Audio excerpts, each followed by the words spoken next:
बच्चे चुराने वाली चुड़ैल, बच्चों को डराने और सस्पेंस से भरी कहानी। बहुत समय पहले उत्तर भारत में एक गांव था, कंचनपुर। शाम होते ही इस गांव में अजीब सा सन्नाटा छा जाता था।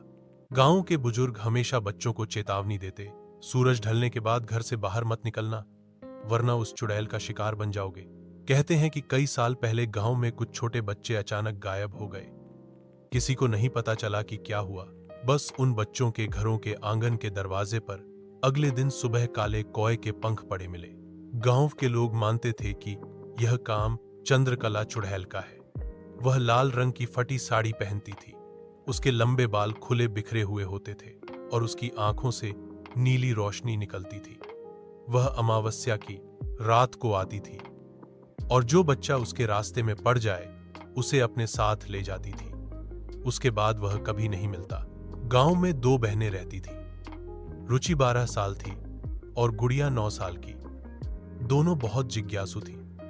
भूत प्रेत की कहानियां सुनते सुनते उनके मन में चुड़ैल का सच जानने की इच्छा जाग गई थी। एक दिन अमावस्या से ठीक पहले उन्होंने बुजुर्ग दादी से पूछा, दादी, अगर चुड़ैल सच में आती है तो हम उसे देख सकते हैं क्या? दादी का चेहरा डर से पीला पड़ गया। उन्होंने उन्हें समझाया, ना बेटा, ऐसी बात जुबान पर भी मत लाना। वह बहुत चालाक और खतरनाक है। जो भी उसे देख लेता है वह उसका पीछा नहीं छोड़ती। लेकिन बहनों के मन में उत्सुकता और बढ़ गई।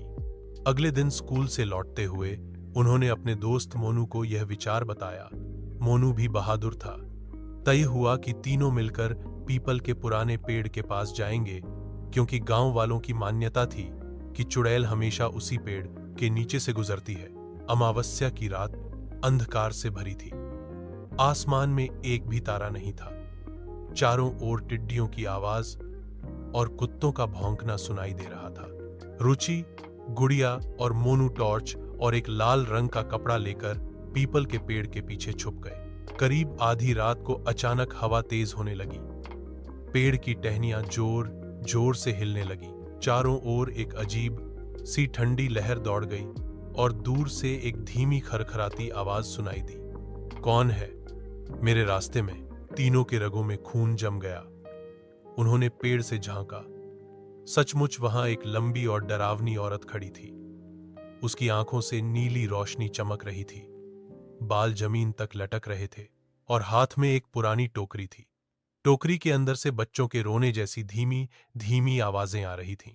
चुड़ैल ने इधर उधर देखा और हवा में अपनी लंबी उंगलियां घुमाई। तभी टोकरी के अंदर से एक छोटा हाथ बाहर निकला। कोई बच्चा बाहर आने की कोशिश कर रहा हो। गुड़िया डर से कांप गई और टॉर्च का बटन दबा दिया। तेज रोशनी सीधा चुड़ैल के चेहरे पर पड़ी। चुड़ैल ने जोर से चीख मारी, कौन है? और बिजली की तरह पेड़ की ओर दौड़ी।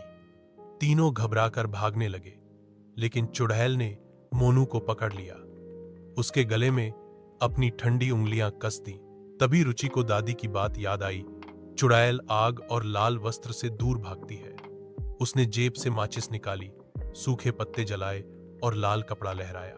जैसे ही लौ उठी, चुड़ैल दहाड़ते हुए पीछे हट गई और मोनू छूट गया। गुड़िया ने लाल कपड़ा जलाकर चुड़ैल पर फेंक दिया। चुड़ैल और तेज चीखने लगी। पूरा गांव उसकी आवाज से जाग गया। लोग लाठियों और मशालों के साथ दौड़ते हुए आए। चुड़ैल को देखकर वे दंग रह गए। गांव का पुजारी भी वहीं था। उसने मंत्र पढ़े और एक पवित्र राख चुड़ैल पर फेंकी।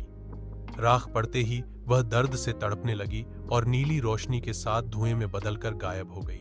अगले दिन गांव वाले पेड़ के पास गए तो वहां एक पुराना मिट्टी का गड्ढा मिला। उसमें बच्चों के खिलौने, पुराने कपड़े और काले जादू की चीजें थीं।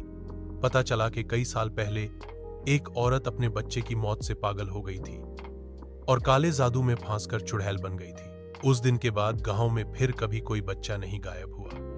रुचि, गुड़िया और मोनू की बहादुरी ने सबको बचा लिया। सीख: डर से भागने के बजाय समझदारी और साहस से उसका सामना करना चाहिए। बुरी ताकतें हमेशा सच्चाई, रोशनी और एकता से हारती हैं।